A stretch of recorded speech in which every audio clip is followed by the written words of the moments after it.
அந்த காலத்தில் உலகையே அச்சுறுத்தி வரும்போது பிசாசு ராஜா சூரபத்மன் தனது மாபெரும் சக்தியுடன் பூமியில் அதிர்ச்சி ஏற்படுத்தி மக்களை பயத்திற்குள் ஆழ்த்தினான். அவன் தனது அற்புதமான சக்திகளுடன் இந்த உலகத்தில் அனைத்தைய வீழ்த்தியிருந்தான். இதை பார்த்த பரம்பொருள் சிவபெருமானும் அவன் மனைவி பார்வதியும் தங்கள் இளைய பிள்ளையான முருகனை இந்த உலகம் எதிர்கொள்கின்ற போருக்கு தந்தனர். முருகன் தனது வேலுடன் வானில் பறந்து அவன் எதிரிகளை தகர்க்க துவங்கினான். போர் துவங்கியது. முருகன் தனது வேலின் முனையை வானிலிருந்து கீழே தாண்டி சக்தியுடன் எதிரிகளை கடக்க ஆரம்பித்தான். தன்னுடைய வேலின் ஒரு சில தாக்குதலால் அவன் பிசாசுகளை களையிற்று. ஒவ்வொரு அசுரனும் முருகனின் வேலின் தாக்குதலால் நிமிடங்களில் விழுந்ததன. ஆனால் சூரபத்மன் அசராமல் அவன் இரு சக்தி வாய்ந்த ரூபங்களை மாற்றிக்கொண்டான். முதலில் ஒரு மண்ணின் முனையில் ராட்சசன் மற்றும் பிறகு இறுதியில் ஒரு மிகப்பெரிய பறவையாக.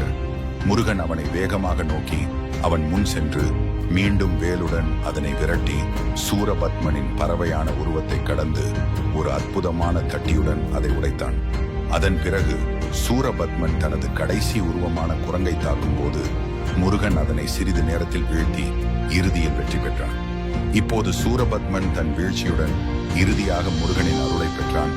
அந்த கடும் போரின் முடிவில் உலகம் மீண்டும் அமைதியானது. இது போன்ற வீடியோக்களை காண காமன் மேன் தாட்ஸ் சேனலை பின்தொடருங்கள்.